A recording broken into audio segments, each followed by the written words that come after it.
Tudo. Seja bem-vinda, Kênia, e obrigado por estar aqui. Ok, muito obrigada novamente, então, a todas as pessoas que estão assistindo, né, essa apresentação. Obrigada pelo Fotoclube Candango e, sobretudo, ao João Rios pelo convite. Pelo convite para apresentar meu trabalho que se chama Arqueologia do Sagrado. Está em francês no PowerPoint, porque eu estou aproveitando um trabalho que eu fiz recentemente, e eu gostaria de explicar o que é arqueologia do sagrado, né, porque aparecem duas palavras paradoxais, né, na medida em que a arqueologia trabalha com o tangível, com o material, com o físico, e o sagrado trabalha com o intangível, o imaterial, o espiritual, né. Então, como se juntam essas duas coisas, né, matéria e espírito em uma síntese? Como é que se faz síntese disso?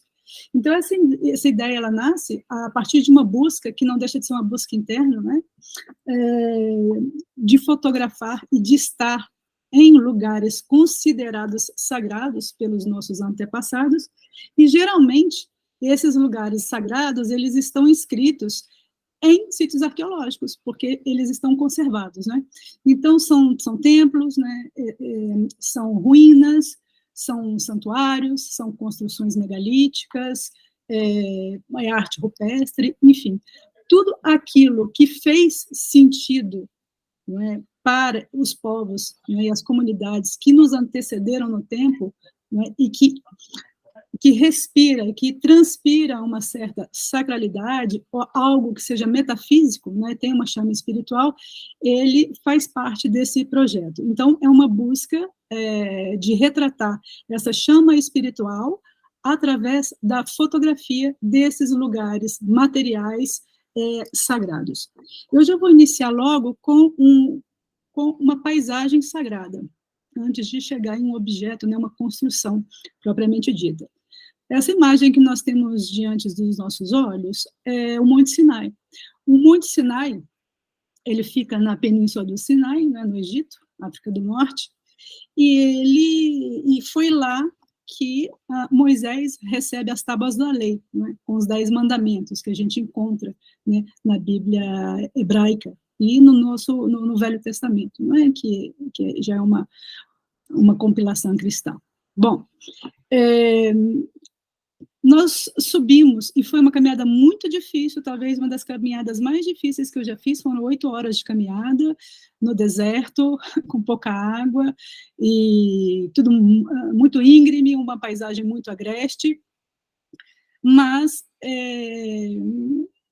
que trazia uma experiência sublime, primeiro, por estar pisando em solo sagrado. Eu subi o Monte Sinai com uma mestra, eu tenho 2 mestres, uma mestre é a Lucelena, que muitas pessoas já conhecem, que foi minha professora, e uma mestra, a sigla do nome dela é MT, e eu subi com essa mestra de sabedoria, uma guia espiritual, esse monte, e ela já é uma senhora, e eu achei muito interessante, porque ela disse: em solo sagrado se pisa descalço, eu vou com os pés nus. E ela, com seus 70 anos, subiu ela fez toda a caminhada com os pés descalços, né, como manda a tradição, né, tire os sapatos para entrar em lugares sagrados. Então, foram 8 horas, e eu achei aquilo muito, muito comovente, muito emocionante. E eu me lembro que eu subi o Monte Sinai, que não deixa de ser um caminho, né, de peregrino, de sacrifício, e eu eu disse o nome de todas as pessoas que eu conhecia, como se cada degrau que eu tivesse subindo fosse um chamado, um pedido de bênção e de coisas boas que acontecessem para aquelas pessoas. Então, foi muito interessante, porque eu tive muitas horas para recordar de todas as pessoas que eu conheci, amigos e nem tanto amigos assim. E como o meu projeto se chama Arqueologia do Sagrado, eu gosto muito quando aparecem determinadas interferências, como esse brilho, né, esse sol que explode e tudo ilumina, como se fosse uma gênese, né? É como se fosse uma pronúncia, né? É como se fosse o próprio Deus que envia uma mensagem, não é? E que tem um filho que navega por ali, não é? Naquele elemento colorido que transita por ali entre um círculo. Eu gosto muito desse tipo de fotografia, e esse tipo de interferência, né, cromática tem ficado muito nítido a partir das fotografias digitais, não é? Anteriormente, com as fotografias analógicas e película, né, isso era muito raro de acontecer. Então, eu gosto muito, e eu acho que combina muito com a minha proposta, é como se fosse uma hierofonia, que é um conceito que eu vou explicar logo a seguir. Bom, esse local que nós estamos vendo diante dos nossos olhos, ele se chama Newgrange, é um cairn é uma palavra em francês para dizer, bom, o cairn, como que eu vou dizer? É um montículo é uma construção megalítica, né, formada por pedras, é uma construção formada somente por pedras, a gente chama de pierre sèche, que são pedras secas, né, elas não têm um ligante, então elas formam uma espécie de montículo, e essa construção megalítica, particularmente, ela está ligada ao solstício de inverno. Então, no solstício de inverno, o Sol entrava por essa janela que nós estamos vendo na parte superior e projetava o seu feixe de luz até o fundo desse montículo, né? Ele tem uma forma arredondada, e iluminava uma bacia em rocha, uma bacia cerimonial, né? Que tem várias iconografias de espirais, não é? São 3 espirais unidas, como essa que nós vemos nessa pedra que aparece em primeiro plano, né? Essa rocha, vamos dizer, gravada, né? Essa rocha tatuada que nós vemos, né? Ali do lado esquerdo, um triskele, que é esse símbolo, não é? de 3 espirais, que pode significar passado, presente e futuro, não é? Pode significar a terra, o ar e a água, né? Enfim, são várias, como é um símbolo, né, ele pode ter vários conceitos, né, é a tríade, né. Bom, então, está ligado ao solstício de inverno. Os celtas, muito tempo depois, eles vão se reapropriar desse tipo de construção, inclusive de Newgrange, e eles tomam esse símbolo, que é o triskele, como o seu símbolo. E eles continuam esse ritual. Para eles, quando era o momento do solstício, que regulava estações do ano, não é? E aí a arqueoastronomia vai estudar esse tipo, né, de perspectiva, de viés, para os celtas, esse raio de sol que penetrava e projetava a sua luz naquela bacia cerimonial estava ligado ao Cid. O Cid seria o mundo do além, o outro mundo. Então, seria uma forma que os druidas, por exemplo, poderiam encontrar de ir para um outro mundo e voltar com uma mensagem, né? E também está associado com a vitória, né, da luz sobre as trevas. Afinal de contas, o solstício de inverno é isso, né?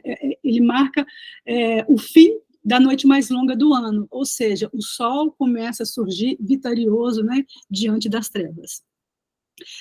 Esse é um outro cairn, e esse cairn ele fica na França, numa pequena ilha chamada Gavrinis. Eu tive muita sorte de poder fotografar, é proibido fotografar, enfim, eu fiquei sozinha, são essas coisas, esses momentos únicos da vida. Como eu sou jornalista, então eu tenho uma carteira internacional de jornalista, então eu pude ficar na ilha sozinha, no momento em que o barco ia pegar um grupo e outro. E quando eu entro e fico sozinha nesse cairn, eu começo a tirar várias fotografias de forma rápida, porque eu tinha pouco tempo, e para minha surpresa, quando eu chego e vou rever o meu trabalho, eu vejo esse feixe de luz maravilhoso que entra e que saúda esse local sagrado, né? Essa construção megalítica que também está associada a uma sacralidade dos antigos povos. Stonehenge, esse é um sítio arqueológico, vamos dizer, da Idade do Bronze, segundo pesquisas arqueológicas, ele teria 4.000 anos, segundo literatura teosófica, vai um pouco além disso, e é um lugar muito interessante. Esse lugar quando eu fui, curiosamente, a minha mestra tinha me dado um toca-fitas para que eu ouvisse uma fita, e eram cantos gregorianos. Então, quando chego no sítio arqueológico, eu estou com aquele fone de ouvido, era toca-fita, tape ainda, e eu estava tão mergulhada, inerte, tão imersa dentro daqueles cantos gregorianos, que quando eu dei por mim, eu já tinha dado 3 ou 4 voltas ao redor de Stonehenge. Então, eu fiquei pensando, nossa, parece que eu estou fazendo um movimento que é tão natural, que parece que é tão ancestral. Então, foi uma experiência muito interessante de estar nesse lugar. E essa fotografia que vocês veem, o único ser vivo que aparece é um pássaro, entre essa rocha mais alta e essa rocha que se parece, que a gente chama de, não, como daqui a pouco eu lembro o nome, me fugiu agora, tem um nome técnico para essa rocha que parece um dome, mas não é, onde nós temos 2 ortostatos e uma base. Trilito, pronto. Então, essa rocha mais alta, e entre esse trilito, à esquerda, vê-se um pássaro voando. E não é assim, esse sítio arqueológico ele está cheio de turistas, né? Então, esse é um dos primeiros lugares que compõem o meu trabalho, e eu percebi que eu queria silêncio no meu trabalho. Então, eu esperava, durante muito tempo, durante muitos minutos, um momento que havia uma convergência dessas pessoas por trás da rocha, não é? Então, isso poderia demorar 15, 20, 30 minutos. E é interessante porque isso passa a ser uma meditação, porque nesse momento, você e a câmera e o objeto, vocês passam a ser um só, né? Então, quem fotografa pássaros sabe muito bem disso, né? O tanto de tempo que exige, né? Aquele foco, aquela atenção, né? É como um arqueiro que mira o seu alvo. Então, você se torna um com o objeto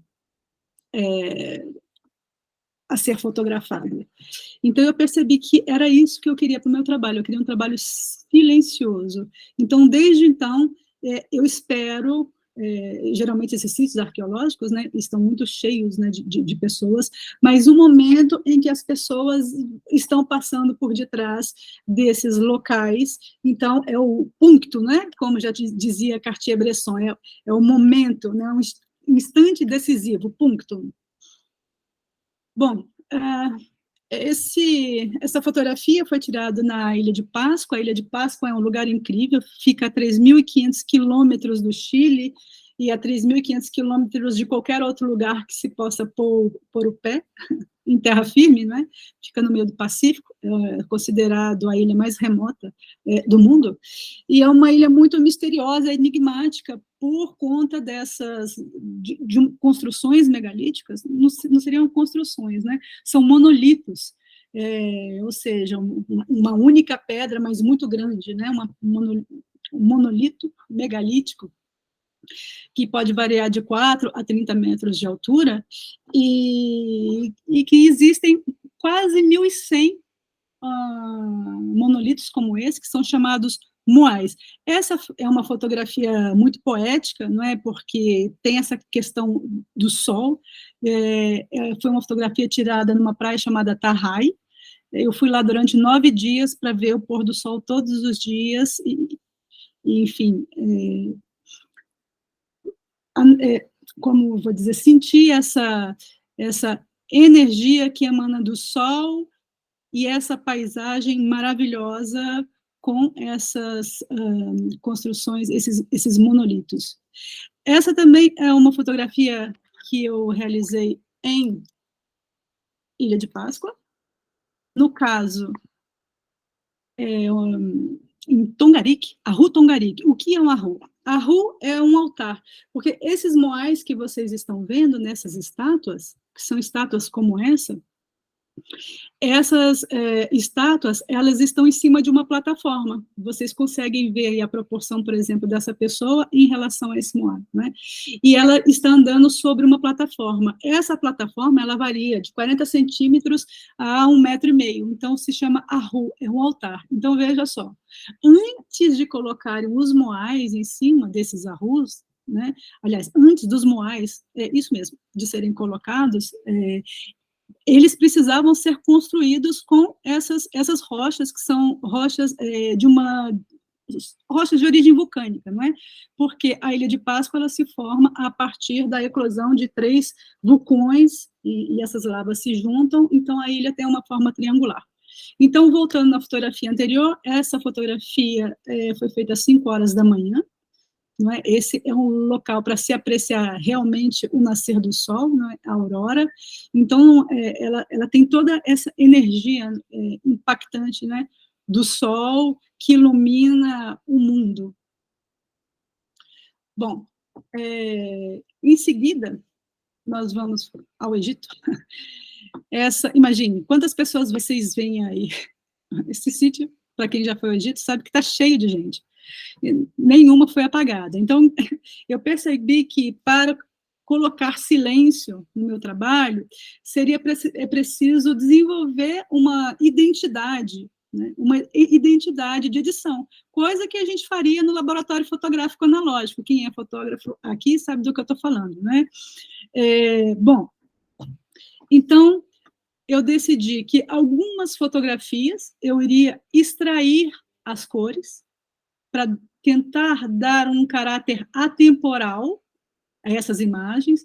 Então, quando eu olho essa imagem, ela pode ser contemporânea, mas ela pode ter sido feita agora, ou nos anos 70, é uma coisa que se perde no tempo, justamente porque eu vou tirando as camadas de cor, né, para isso eu uso o Lightroom. Quem conhece o Lightroom, a gente está falando com fotógrafos, então eu creio que todos conhecem.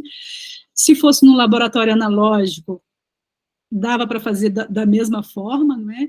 Então, eu vou limpando essas camadas de cor para que ela fique um meio termo entre o preto e branco e o colorido. Então, esses tons pastéis, né? Nós acabamos por ter um resultado de tons pastéis que dá esse caráter de ancestralidade, de uma imagem atemporal. Aqui é uma outra fotografia que parece que ela tem um silêncio, mas tem um som de vento, né? Eu consigo sentir o som de vento dela.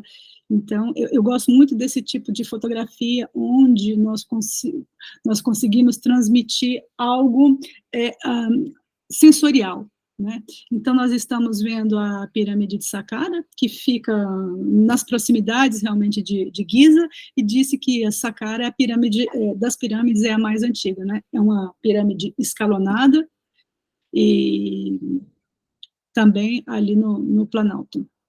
Já fica em Mênfis, essa pirâmide.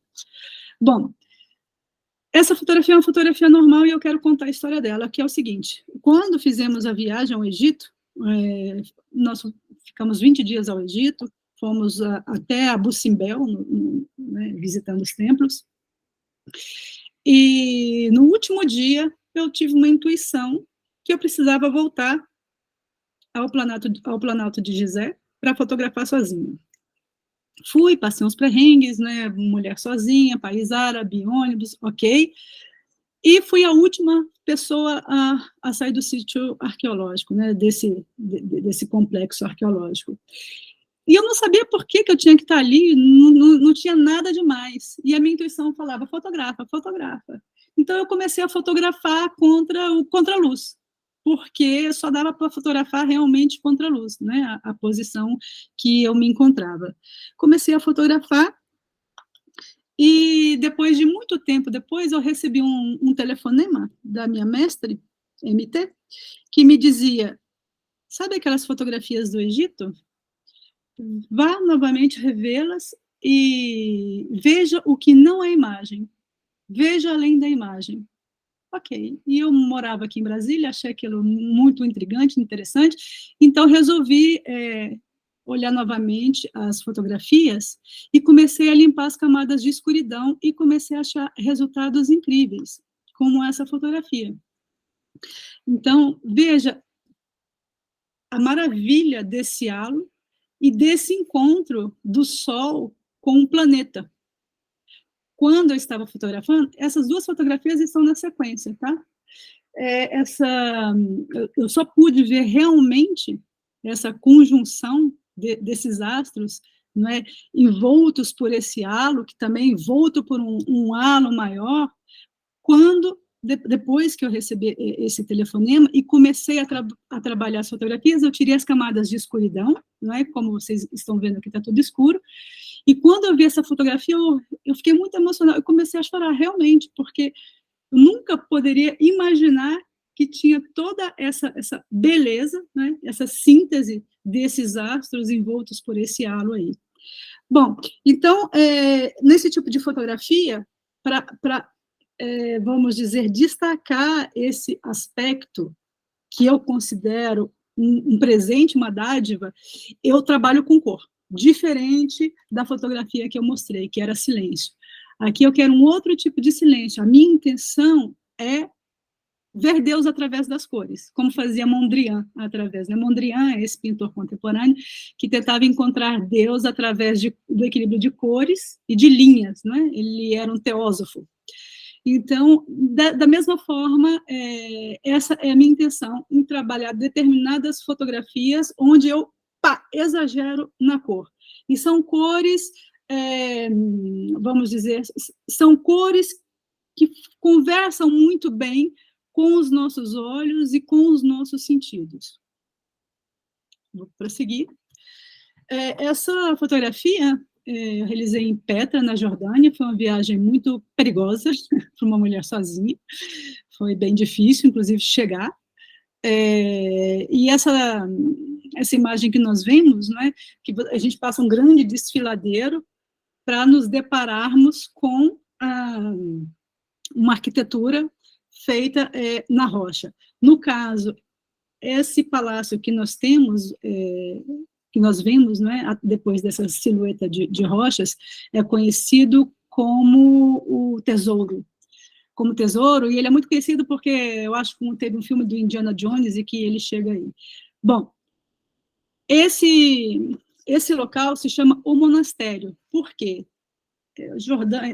Petra, né, no caso, Petra é toda uma cidade, além de cidade, tem túmulos escavados na rocha, é uma coisa assim monumental, é uma cidade, e ela é mencionada no Antigo Testamento, né, ela está associada à história dos nabateus, né, que são povos do deserto, e que tem a figura do camelo, inclusive tem figuras de camelo, né, gravadas nas rochas, entre esses corredores de rocha que transitam pela cidade de Pedra. Essa fotografia, ela que motivou toda a minha busca e a minha vontade de fazer arqueologia, e, enfim, e fotografia também.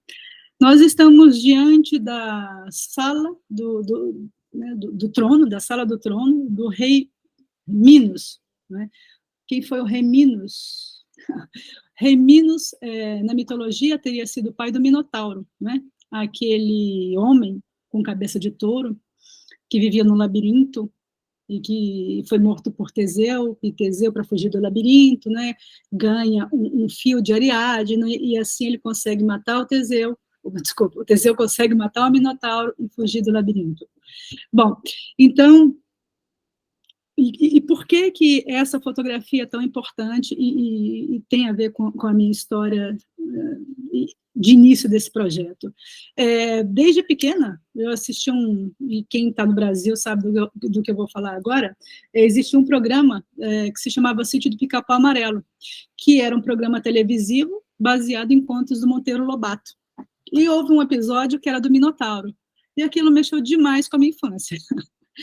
E então, desde então, eu fiquei muito fascinado com a questão dos mitos, com a questão da Grécia, tanto é que depois, quando eu fico adulta, eu vou estudar língua grega. Estudei língua grega há 4 anos, e, bom, para chegar novamente à Grécia. Então, sempre me impactou muito a questão do Minotauro, e isso, né, foi ampliado para a questão da mitologia grega, mitologia romana e outras mitologias. E eu cresci com essa vontade de conhecer o Palácio do Minotauro, que era mostrado no Sítio do Pica-Pau Amarelo, né? Tinha todos os personagens, Ariadne, Teseu, com a Narizinho, Pedrinho, a tia Anastácia, era uma coisa muito legal. Bom, e eu só consigo realizar minha primeira viagem à Europa, e meu destino é chegar, né, até Knossos, que é o nome desse palácio, aos 33 anos de idade. Então, para mim é um marco, né, porque 33 anos é uma idade muito importante para o ser humano, é meio que uma idade marcante, não é? Então, veja, a idade que Jesus começa, que ele reaparece do Egito, né, enfim, aos 33 anos que ele volta das suas andanças e começa a fazer as suas revoluções, né, de amor, quando Alexandre o Grande também desencarna, quando o Buda se ilumina embaixo da árvore Bodhi, né? Então, 33 anos é uma idade muito mística, eu percebi isso em mim e percebo em outras pessoas também que eu conheço. Bom, então, aos 33 anos eu consigo chegar nesse local, e foi uma fotografia bem complexa de fazer. Aqui eu estou usando um filme, muito possivelmente um Kodak, Ultra Chrome, de asa 400, que nessa viagem eu levei aquele filme como o Wilford Pan, asa 400, Ultra Chrome da Kodak, e usei também Tri-X 400, que é bem usado para o fotojornalismo, né? E também tinha uma câmerazinha, na época, a gente estava começando o digital, era uma Finepix, da Fuji, muito legal também, mas, nesse caso, essa fotografia foi feita em negativo. Então, por isso, ela tem toda essa magia, coisa que as câmeras digitais, para você ter uma fotografia de tão boa qualidade, precisa de ter uma boa lente, né, uma lente muito clara, enfim, e uma câmera também com um bom sensor. E eu lembro que existia, para poder fotografar esse local, havia aquelas faixas de proteção, com aqueles pilares, e era uma fila, as pessoas iam em fila, olhavam, né, era uma coisa contínua, olhavam o local e continuavam. Eu não podia errar essa fotografia, e essa sala, ela não tem uma iluminação propícia, então eu só tinha uma chance de acertar essa fotografia. Então, como tinha os pilares, né, e uma faixa ligando esses pilares, eu rapidamente já olhei aquele pilar e usei como tripé. Então, eu abaixei, já fotometrei, não é? Talvez eu tenha usado, sei lá, 8, 6 segundos, mais ou menos. Quer dizer, 1/8, 1/6, e tirei a fotografia. Só que eu só vi 2 meses depois, porque a gente está falando de um filme negativo, né? Então, quando eu vi essa fotografia, eu falei, ai, meu Deus, obrigada. Que fotografia maravilhosa. E é muito legal isso, porque quando você trabalha com a fotografia analógica, não é? Você fica com aquela ansiedade, não é? E aquela alegria enorme quando você vê a fotografia que deu certo e você só tinha uma chance para fazer, né? No caso, eram filmes de 36 poses e eu tinha só 2 ou 3 rolos. Também, com o mesmo filme negativo, esse monumento, esse templo, é o Templo de Egina, fica na ilha de Egina, é uma ilha muito próxima ali a Atena, e é um templo dedicado à deusa Féia. A deusa Féia é a deusa dos pescadores. E eu achei muito interessante, eu gosto muito de mostrar uma planta, né, um elemento vegetal associado a um templo, né? Ou seja, algo da natureza associado a algo antrópico, né? Feito pela mão do homem. E veja que essa planta é uma planta seca, tão pequena, mas que nessa visão ela é muito mais monumental que um templo que tem talvez 8, 9 metros de altura. Eu gosto muito dessa perspectiva de juntar esses dois elementos. Ainda nessa perspectiva de elementos, esse daqui é o templo de Zeus, em Atenas, tinha chovido, então a iluminação estava linda, maravilhosa, e eu andei muito até conseguir emoldurar, não é, esses pilares, não é, essas colunas, emoldurar a fotografia com essa vegetação, não é, e como tinha chovido, né, a gente vê um pouco de amarelo, um azul bonito, um sol projetando também, havia chovido e depois o sol, né, deu o ar da graça, então ficou uma fotografia muito bonita, e é um ângulo muito diferente, porque eu tive que andar muito, eu estou pendurada numa grade para poder fazer essa moldura, essa construção com essas plantas. Bem diferente, essa daqui não emoldura nada, mas são as cariátides, né, também é um filme uma película. Então, essas cariátides que hoje estão conservadas na Inglaterra, né, no British Museum e no Museu de Atenas, e são todas, vamos dizer, são todas réplicas, né, para poder sustentar e manter o templo original. Então, são essas guardiãs, essas mulheres, nessas colunas em forma de mulher, as cariátides, que olham e velam por Atenas, né? Então, eu gosto muito dessa fotografia porque ela basicamente tem duas cores, né? Que é esse azul e esse bege, né? Esse branco meio bege. Essa também é uma fotografia que eu gosto muito, é do templo de Hefestos. Hefestos é o ferreiro dos deuses, né? E para poder fazer essa fotografia, que ninguém mais vai ter, por que ninguém mais vai ter? Porque eu estou dentro de um buraco. Havia alguma obra que estava sendo feita lá, e havia um buraco. E eu entrei dentro desse buraco para poder pegar somente esse galinho em cima e poder emoldurar a fotografia. Então, eu gosto muito dessa imagem, e da história que ela tem, né? Então, é um ângulo muito inusitado, eu não estou com uma grande angular enorme, tanto é que vocês veem que não tem distorção, né? De certa forma. Bom, continuando. Agora nós vamos viajar à Palestina. Nós estamos vendo aí a Galileia, e nós estamos vendo, então, peregrinos, né? Numa paisagem desértica e que tem uma cruz, né? Então, esse local, ele representa, né, uma busca espiritual, não é? E a minha própria caminhada, eu gosto muito dessa imagem, porque eu acho que eu sou uma dessas pessoas no caminho da vida e estou acompanhada de várias outras pessoas. Já que a gente está na Palestina, né, Israel, essa fotografia foi tirada no Santo Sepulcro, em Jerusalém. Assim que entramos no Santo Sepulcro, nós vemos essa pedra é cuidada pelos ortodoxos, e, segundo a tradição, é onde o corpo de Jesus teria sido depositado depois que ele é retirado da cruz, não é? Então, ele vai ser limpo, vai ser untado, e é sobre essa pedra. Então, essa pedra sagrada, as pessoas vão lá, beijam a pedra, tocam a pedra, não é? E depositam, às vezes, algum presente. Por exemplo, essa freira ortodoxa, ela havia comprado vários escapulários e ela tinha espalhado esses escapulários por cima da pedra, e ela fez uma oração e depois os recolheu e foi embora. Então, eu vou aproveitar para explicar o conceito de hierofonia, né, que tem a ver com o sagrado. O conceito de sagrado que me faz mais sentido, que toca mais no meu coração, foi dado por um escritor chamado Mircea Eliade, que é um mitólogo, um romeno, um cientista das religiões, e ele fala que sagrado é tudo aquilo que faz sentido. Então, se a minha família faz sentido para mim, ela é sagrada. Quando eu chego na minha casa, ela faz sentido, é sagrado. Então, é um conceito muito simples de alcançar e de entendimento. Agora, o sagrado, ele se manifesta através de determinados objetos. Então, veja, a arqueologia do sagrado, né? É algo que é metafísico e que se expressa no mundo material.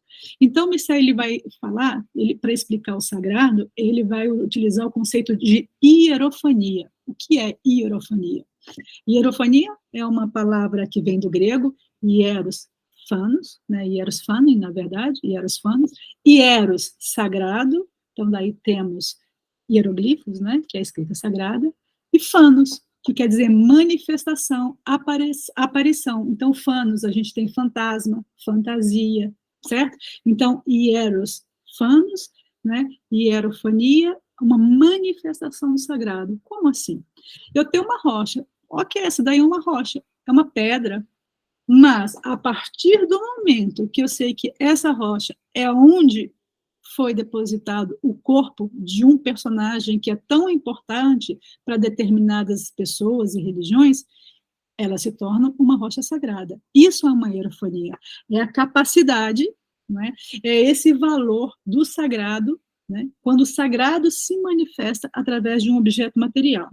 Se eu tenho um pedaço de madeira vertical com um pedaço de madeira horizontal, são 2 pedaços de madeira, mas para um cristão, isso é uma cruz.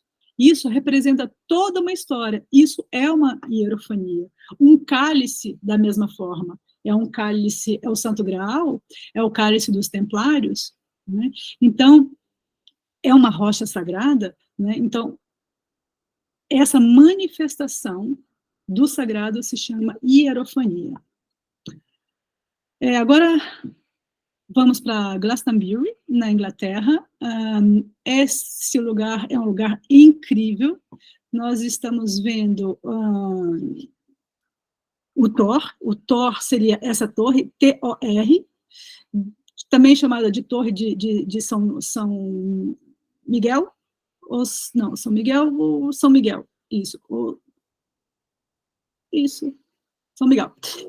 Então, veja que à esquerda dessa torre nós temos ali uma pessoa caminhando, não um peregrino, e veja a proporção, né, que nós temos entre essa pessoa e essa torre.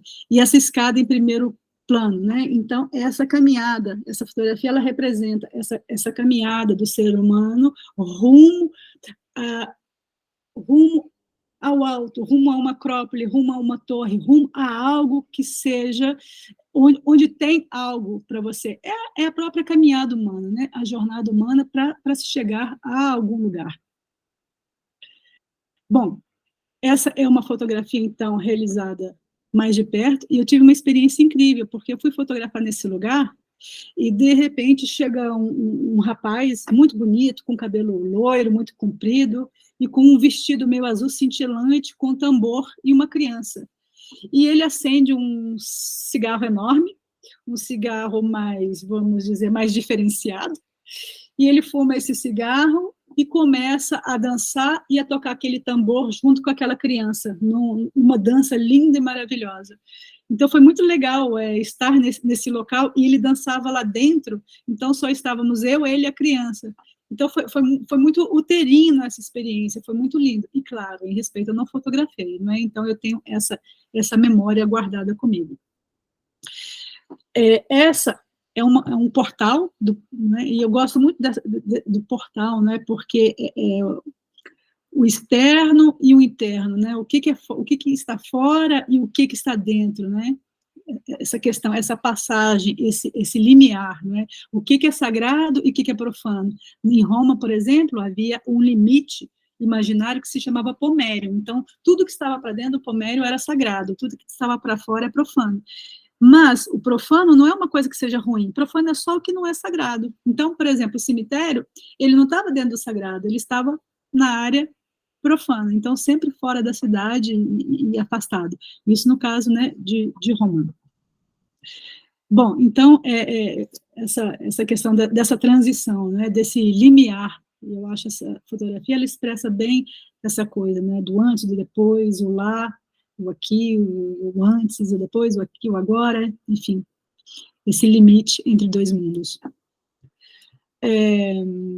Disse que Jesus, quando ele está desaparecido, né, ele só aparece, nós temos a história quando ele é criança, depois ele some, então existem evangelhos maravilhosos, chamados evangelhos apócrifos, que contam as histórias de Jesus no Egito e em outros locais, enfim. E um desses evangelhos apócrifos conta que Jesus também foi na Inglaterra. E nessa ida à Inglaterra, como ele tinha esses poderes sobrenaturais, aliás, ele não era o único, quem estuda filosofia ou história das religiões sabe que Apolônio de Tiana também era um mago, né, contemporâneo a Jesus, que também fazia, né, tinha esses mesmos dons, digamos assim. Então, voltando à história, Jesus, ele abria poços de água. Então, esse teria sido uma fonte, tanto é que se chama Chalice Well, né, a fonte do cálice em Glastonbury, e as pessoas, como foi uma fonte aberta, né, por esse personagem que tem todo esse poder, vamos dizer assim, é considerado uma água sagrada. Muitas pessoas vão lá, pegam um pouquinho de água, e levam para os seus parentes que têm câncer, levam, né, para os seus amigos que têm alguma debilidade física, porque se considera que é uma água curativa. E tem esse trabalho aí na tampa, que significa o alfa e o ômega, vocês estão vendo esses dois círculos que se entrelaçam, né, representam o alfa e o ômega, né, e é o encontro, né, desse início e desse fim. Ainda em Glastonbury, existe a ruína dessa igreja, que é muito interessante, porque disse, né, ali existe um túmulo vazio, e está escrito que o rei Arthur e Guinevere, eles estão enterrados aí. Então, é um lugar muito procurado, é um lugar de peregrinação, e mais, disse que a entrada para Avalon seria através dessa torre. Essa torre, ela marca a entrada para Avalon. Então, vale muito a pena conhecer essa cidade, com nós que estamos no Brasil, e a gente sabe a mística das chapadas, né, a Chapada dos Veadeiros, a Chapada dos Guimarães, Chapada Diamantina, então, eu faria essa analogia, como se fosse uma chapada inglesa, que tem toda uma mística e é muito diferente, né, do resto do país. Então, é um lugar muito interessante. Essa fotografia foi feita, então, na ruína dessa igreja, embaixo, e a câmera está posicionada exatamente na mesa do altar. Então, seria a forma, né, seria como se o cálice estivesse vendo a própria estrutura, né? Bom, aqui agora, então, a gente dá um passeio pela América Latina. Nós estamos vendo Machu Picchu, que é um lugar sagrado da cultura inca, um local que fica a 4.000 metros de altitude, né, e tem o sorote, quem já foi lá, né, tem aquele mal-estar que se chama sorote, por isso a gente mastiga coca. Na verdade, Machu Picchu é o monte que não se vê, esse é o Huayna Picchu, né? Machu Picchu é esse morro de frente, onde eu estou, né, no caso, onde o fotógrafo está tirando essa fotografia, e Machu Picchu foi descoberta muito recentemente, né, era considerada uma cidade perdida, e foi redescoberta, né, em 1911, é algo muito novo, né, estava coberta por serpentes e por mato, e fizeram um trabalho muito maravilhoso de reconstituição, não de reconstituição, mas de conservação em Machu Picchu, né? Então fica no Vale Urubamba e é um lugar realmente incrível.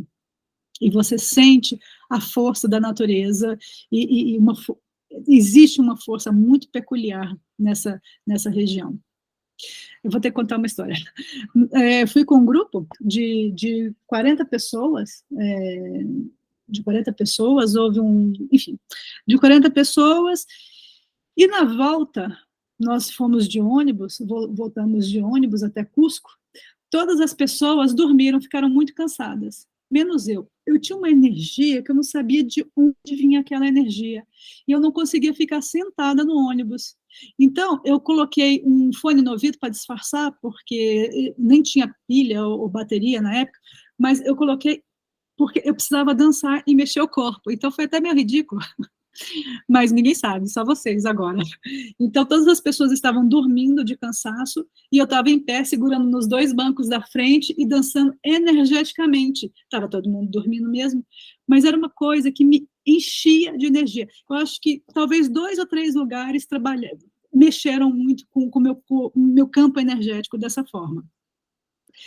Claro, e já teve outros que foi uma baixa de energia, que eu fiquei de cama 2 a 3 dias e precisei até ser socorrida. Então, é muito interessante trabalhar com esse tipo de local sagrado, né? Sempre é uma surpresa.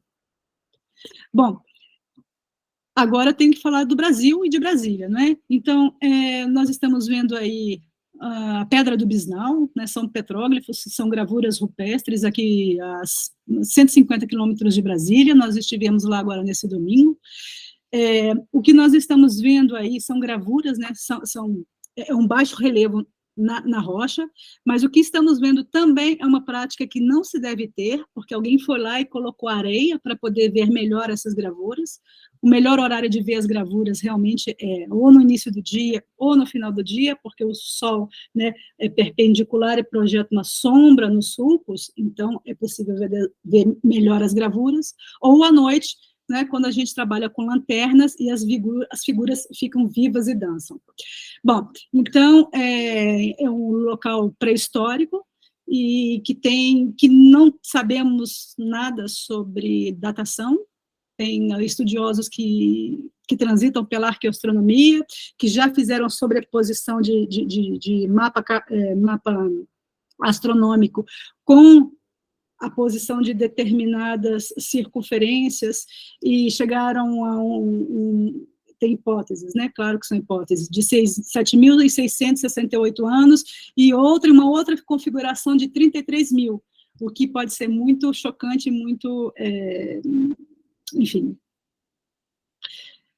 não vamos entrar nesse assunto, mas é muito, muito longe do que se espera, né? Mas, enfim, foi um estudo que foi feito por um pesquisador daqui de Brasília, e é muito interessante nessa conjugação de mapas, né? Mapas astronômicos com pré-história. Bom, em seguida, deixe-me ver meu tempo, eu vou finalizar. Estão todos aí? Ok. Então, eu vou finalizar. Estamos. Okay. Mostrando um trabalho que é um dos mais importantes nessa minha carreira profissional fotográfica.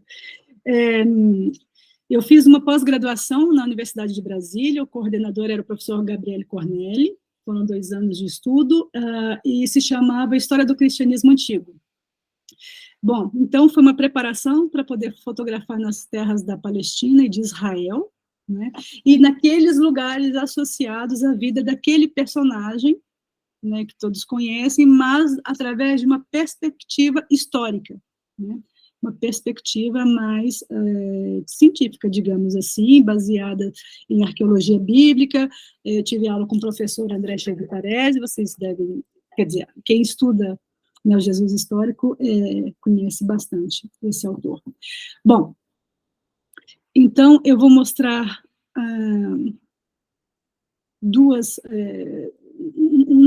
uma conjugação de fotografias de paisagens, que nós estamos vendo, então, essas paisagens conversam entre si, e são lindas, e a partir do momento que a gente sabe onde elas ficam mais belas ainda, porque é uma beleza que ela vai além do estético, né? Ela transcende, não é? Então, é uma hierofonia, que eu havia falado agora há pouco.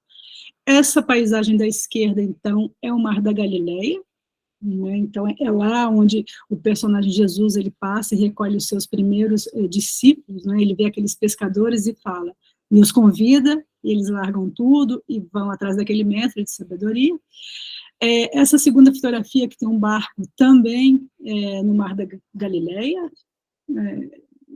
em árabe é Al-Kinneret, e esse barco, então, para lembrar a questão da tempestade, enfim, e que Jesus anda sobre as águas, enfim, para dar essa imagem.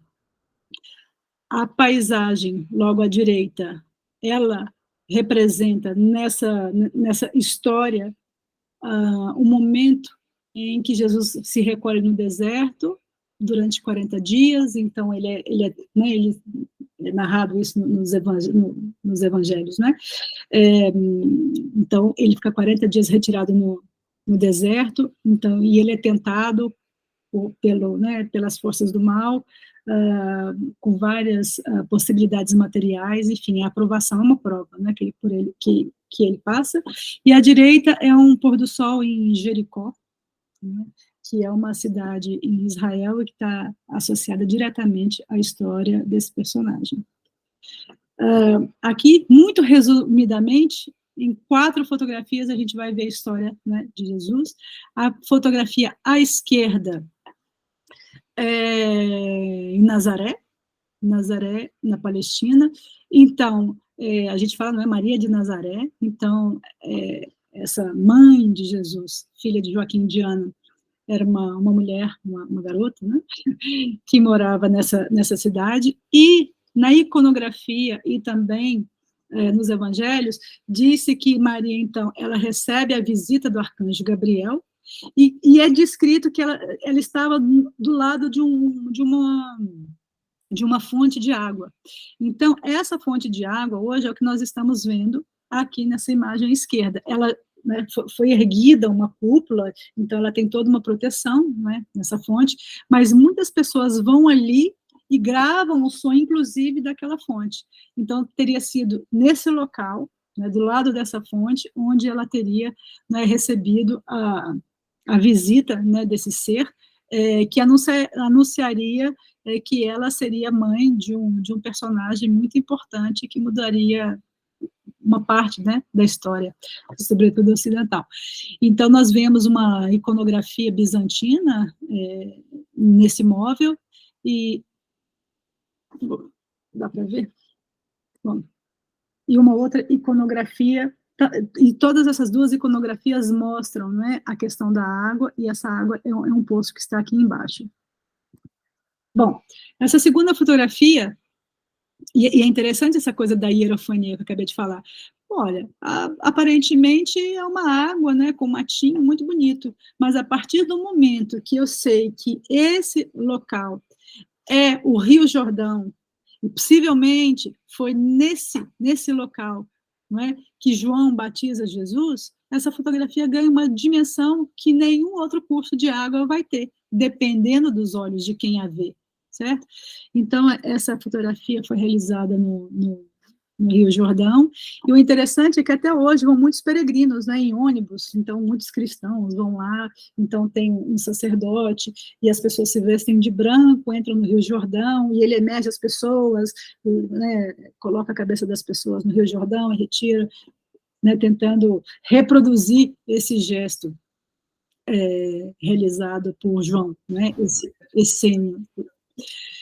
Essa imagem nós já vimos, então representa esse momento em que esse personagem já não está mais na história, né, seu corpo físico, vamos dizer assim, ele já foi morto, e essa fotografia da direita, para quem já foi ao Santo Sepulcro, é lá onde ele está enterrado, é uma grande fila, que quando eu fui ele estava sendo talvez restaurado, então bem abaixo dessa cúpula, aqui embaixo, tem um pequeno túmulo que se diz que seria o sarcófago, né, vamos dizer assim, onde Jesus teria sido sepultado.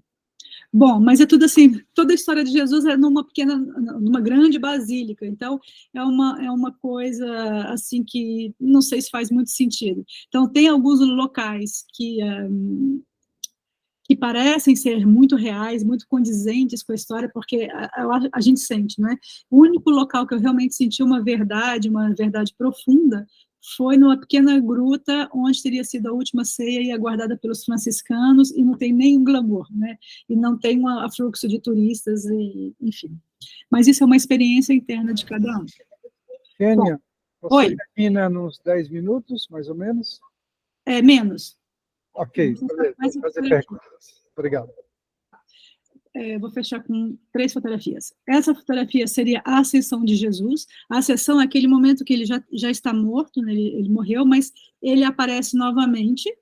Ele aparece novamente em toda a iconografia, em todos os quadros que a gente vê, ele está em cima de uma pedra e com a mão, né, mostrando alto.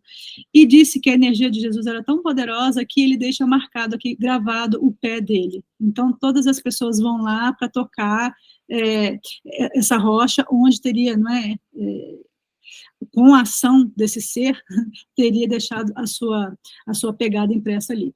Bom, e essa fotografia aqui é o próprio teto da cúpula, né? Porque se ele estava aqui, ele estava apontando para o céu, e o céu seria essa cúpula, como se fosse, né, a parte horizontal e a parte superior. E eu tive a sorte de assistir uma pequena missa que se faz todos os dias. Vou encerrar agora com 3 fotografias. Eu gosto muito dessa fotografia porque, incrivelmente, ela parece um quadro a óleo, nem parece uma fotografia. Teria sido nessa rocha onde Jesus chorou, porque ele já sabia que ele seria morto, não é? Então, e os discípulos dormem, adormecem, e ele chora e conversa, não é, com Deus. Enfim, seria nessa rocha.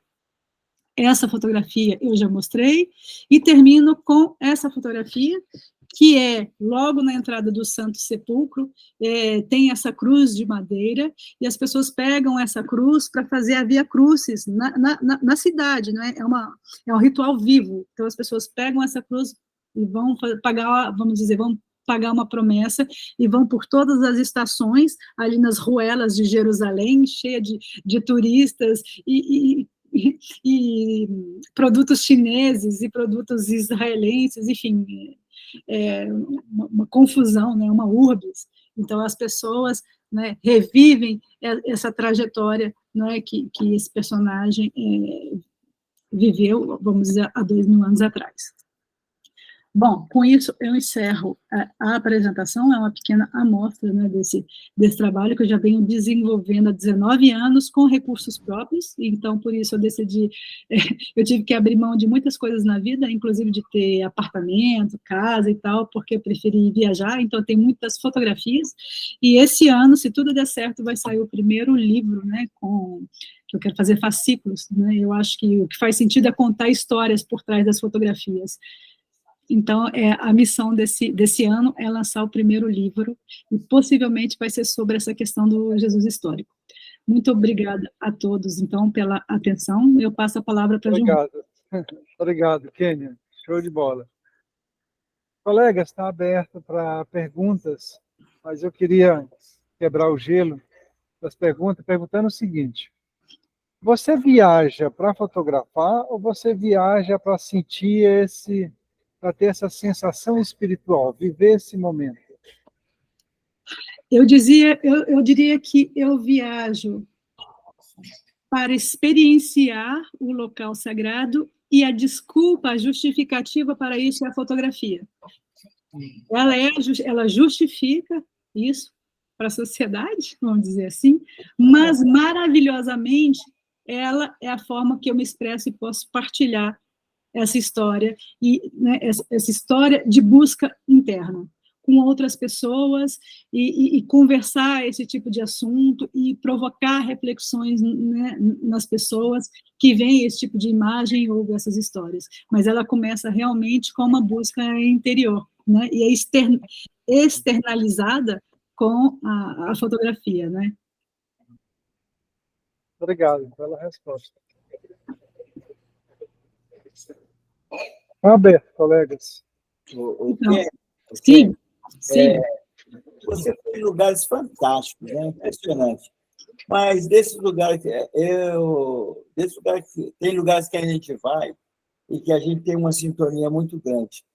Qual desses que você foi que você assim se sentiu assim imbuída no espírito, no local, e que você falou assim: puxa vida, se eu pudesse nascer, eu queria ter nascido aqui e ter vivido aqui na minha vida? Então, essa é uma pergunta interessante. Bom, primeiro, eu acho que todos esses lugares, né, eles estão dentro de mim. E eu tenho a sensação que parece que eu já vivi em todos eles, sabe? E eu estou tendo a oportunidade nessa vida de recordar isso, né? E como nós vivemos, né, numa época onde a gente tem avião, barco, né, e tudo mais, é possível ir lá e viver um pouquinho, né, e matar aquela saudade, é o que Platão chama de reminiscência, né? Então é como se eu pudesse ir ali, né, e matar a saudade daquele lugar que eu já fui algum dia. É assim que eu sinto. Ah, mas você não está saindo meio pela tangente, não? Não tem nenhum lugar que você se apaixonou assim de... Cheguei e falei assim, tem isso, gente. A gente chega em lugares que a gente fala assim, puxa vida, me apaixonei por aqui, eu queria estar aqui a vida toda. Não tem nenhum lugar, né? Olha, eu gostei muito da Ilha de Páscoa, deixa eu ver o que mais. E tenho um carinho muito grande pela Grécia, já fui 2 vezes e estou partindo para lá de novo em junho. Dessa vez eu vou de motorhome, não sei se as pessoas sabem, mas eu moro no motorhome, vai fazer 2 anos. E eu comprei esse motorhome justamente para fazer uma viagem à Grécia, e essa viagem vai se concretizar finalmente agora, em junho, né? Possivelmente em 15 dias. Então, eu diria a Grécia, mas é porque eu tenho essa coisa do Minotauro desde criança, estudei 4 anos de grego, então eu preciso viver isso dentro de mim. Então eu diria sim, é a Grécia. Ah, bacana. E outra coisa, eu tive em Pucón, ali no sul do Chile, né? E eu sou franco para você, quando eu vi a distância, eu fiquei com preguiça de ir à Páscoa, né?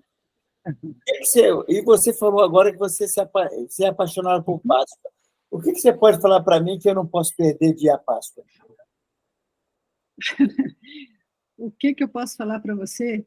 Olha, se você gosta de mistério, de questionamento, de fundir a cuca, você tem que ir pela Ilha de Páscoa, porque não tem lógica todos aqueles moais, aquelas estruturas monumentais, terem parado naqueles arroz, aquela quantidade. É uma coisa que a nossa mente moderna tem muita dificuldade em justificar. Como que pôde, numa ilha onde nem tem uma formação, vamos dizer, de terra, né? Porque é uma ilha no meio do Pacífico, então a terra, o extrato de terra é muito, muito pequeno para ter árvores e tudo mais. Então, como que rolaram, né? Como que aqueles moais foram parar ali? E tem toda a teoria dos nativos, né, dos Rapa Nui, que é muito legal, que eles falam que existia uma energia que habitava aquelas estátuas, né, que se chamava mana. Então, determinados sacerdotes, eles tinham esse poder e era como se eles, vamos dizer, eles pudessem eliminar a gravidade, né, dos monolitos, e eles criavam vida e caminhavam sozinhos ao altar, e essa energia é chamada mana.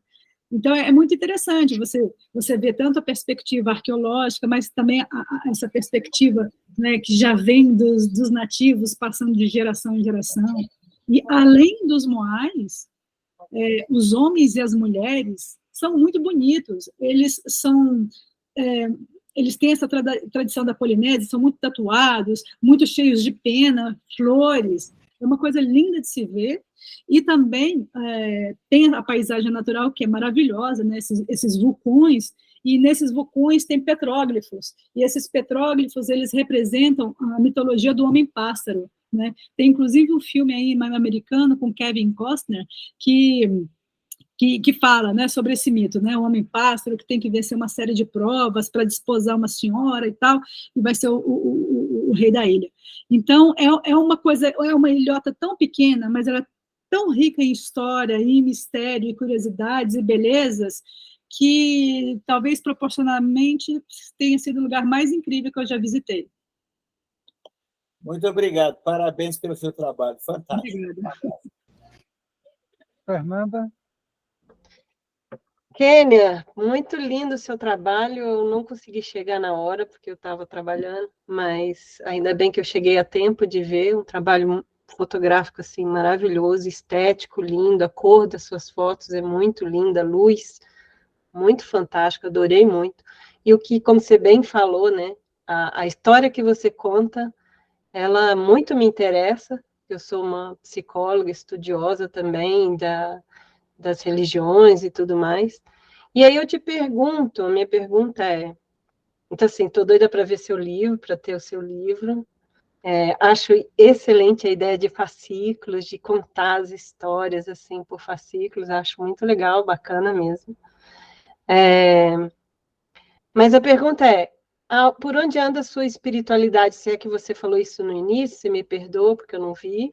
Por onde anda a sua espiritualidade, sua fé religiosa, como é que ela é diante de tantos estudos? Porque nos estudos a gente enxerga, a gente vê outras historinhas, outras narrativas um pouquinho diferentes, mas isso não tira a possibilidade da gente ter a nossa espiritualidade ali de alguma maneira. Aí eu fiquei curiosa disso, se eu não estiver invadindo a sua pessoalidade.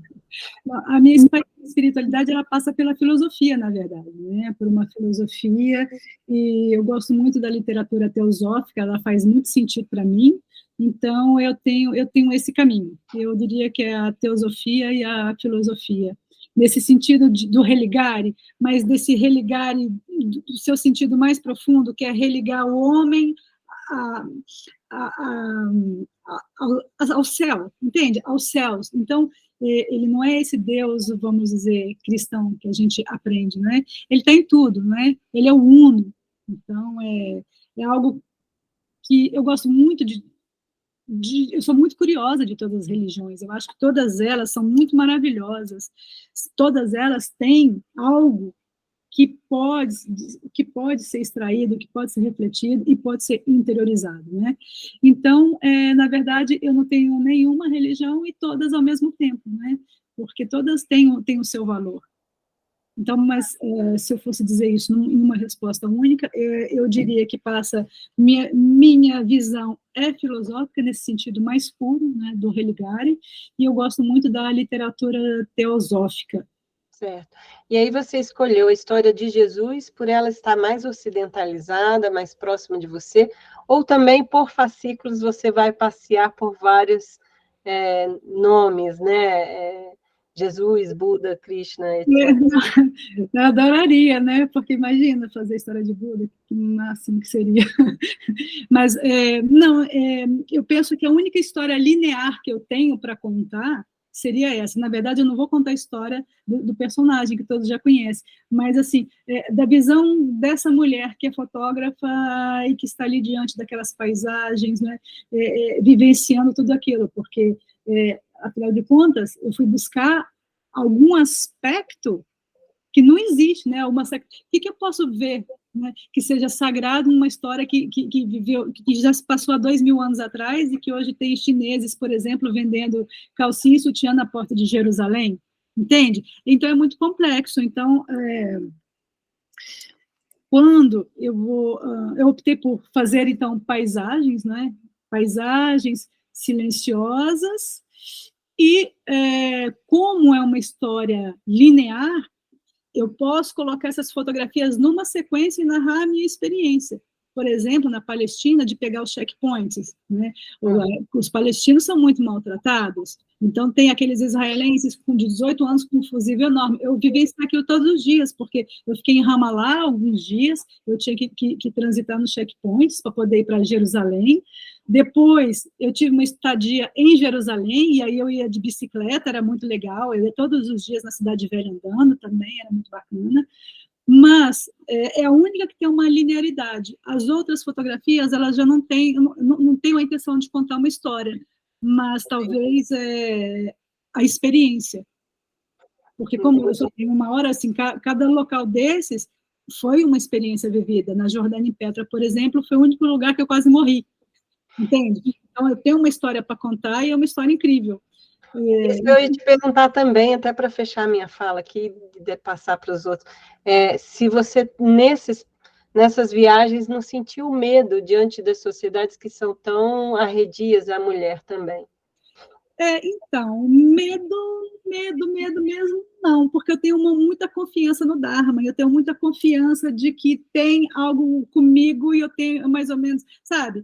Se eu posso escolher ter medo ou não ter, eu escolho não ter medo, porque o medo, ele paralisa, o que é bom também. O medo, ele precisa te paralisar diante de um abismo, né? Mas ele não pode te deter diante de determinados objetivos. Há que ser prudente. Então, assim, não, eu diria que não, eu sou uma mulher corajosa. E eu sempre, sim, mas tem uma coisa importante, uma mulher fotógrafa, né, transitando por esse mundo. Eu estou sempre vestida com roupas, assim, que remetam ao exército, uma coisa assim, meio verde escura, uma coisa mais séria. Às vezes eu também faço uso de um monopé manfrotto, entende? Se eu vejo um cara mal encarado, eu já começo a balançar aquele monopé, entende? E não fico dando sopa de jeito nenhum. E não sou. Nós, brasileiros, nós somos muito amáveis, a gente chega e já vai abraçando, né? Então, nesses países, eu sou brava. Eu fico assim. Então, há que ter uma postura, né? Uma postura de segurança. E, bom, como eu tinha mais vontade de fotografar, por exemplo, Baalbek, no Líbano, e outros locais, eu cheguei a estudar árabe 2 anos, porque eu acho fundamental saber pedir um táxi, pedir uma comida nesses países. Mas agora eu já não lembro de mais nada. Enfim, e a importância, é importante, sim, a figura de um homem, dependendo do país onde você vai transitar, a figura de um homem faz muita diferença. A minha viagem do Egito foi muito segura, porque eu fui com uma senhora que tinha 60 anos e tinha uma muleta, e a minha prima, que trabalhava nas Nações Unidas, com a questão dos palestinos, então ela falava um pouco de árabe, né? E, enfim, falava inglês muito bem. Então, parecia assim, uma mulher muçulmana com suas 2 filhas. Então, havia esse respeito. Mas o único momento que eu e minha prima ficamos sozinhas em Alexandria, houve um furor dos homens e houve uma confusão, e quando nós fomos perceber, era a gente, que a gente estava sem véu. Foi o local mais perigoso que a gente, pelo menos que eu já visitei. Então, há que respeitar muito as regras do local. No local. Muito lindo, parabéns. Uma história de vida riquíssima também. Quando você escrever o seu fascículo, não esquece de escrever o fascículo da sua biografia, Amém. não só da história das fotos, né? Tá, Deve ser muito lindo, parabéns. ok, obrigada. Eu perdi o Atlético Paranaense. Estela, desliga seu som, Estela, você vai perguntar. Mais alguém?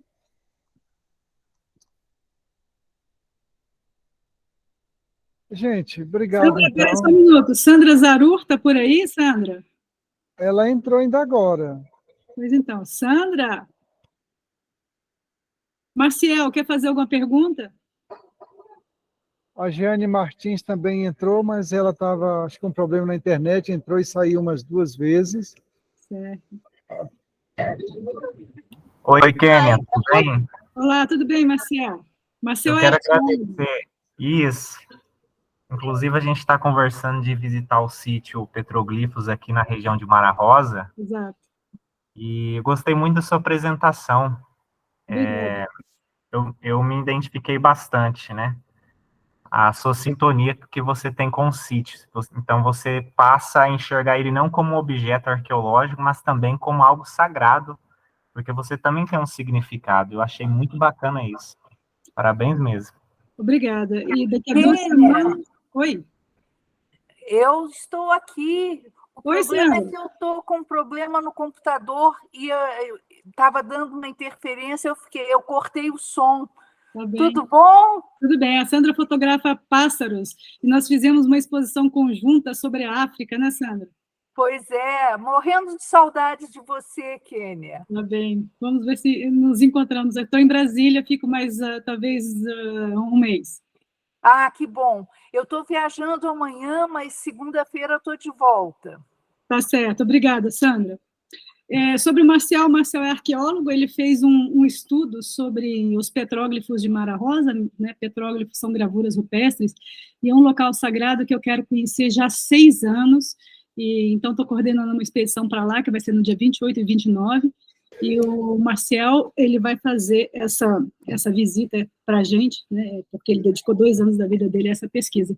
E certamente é um local sagrado, né, desses povos que ali estiveram, e deixaram, né, esses hieróglifos, né, a partir do momento que hieróglifos, né, hieroglifos, uma escrita sagrada, eles deixaram, né, essa escrita, né, essa inscrição sagrada registrada naquelas rochas. Então, vai ser muito bom poder fotografar mais um local para agregar nesse meu projeto, e a alegria é de ser um local aqui no Brasil, né? Mais um local.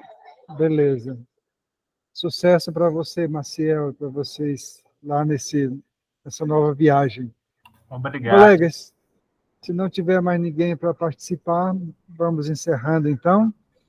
Obrigado a todos pela presença, em especial a Kênia. Parabéns pelo seu trabalho. O seu silêncio nas fotos me tocou bastante. Muito obrigado a todos vocês. Muito obrigado, boa noite. E eu também adorei, Kênia. Okay. Show de bola. Eu também adorei, Heloísa Abreu. Boa noite, fiquem com Deus, tudo de bom, gente. Tchau.